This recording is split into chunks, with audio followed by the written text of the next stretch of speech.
Hello నమస్తే. ఇప్పుడు ఒక భార్య ఒక భర్తతో మాట్లాడే మాటలు అన్నమాట. భర్త సెల్ఫ్ కంట్రోల్ అంటే నీ దగ్గర నుంచే నేర్చుకోవాలి. భార్య ఏ విషయంలో అండి అంతలా నన్ను పొగుడుతుర్రు? భర్త ఒంటి నిండా షుగర్ ఉంది కానీ నోటి నుంచి ఒక్క మాట గినంగా తీయగా మాట్లాడడం రాదు. ఇది తండ్రి కొడుకుల మధ్యలో జరిగిన ఒక జోక్ అన్నమాట. తండ్రి కొడుకుతో కోపంగా కొత్తిమీర తీసుకురమ్మంటే పుదీనా తీసుకొని వస్తావా? నీకు కొత్తిమీరకు పుదీనాకు తేడా తెలియదా? తాటి చెట్టులా పెరిగితే సరిపోదు.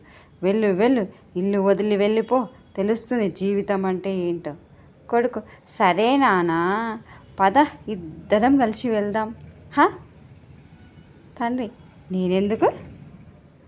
కొడుకు కొడుకు అప్పుడు ఏమంటాడంటే, అమ్మ చెప్పింది ఇది మెంతి కూరనంట,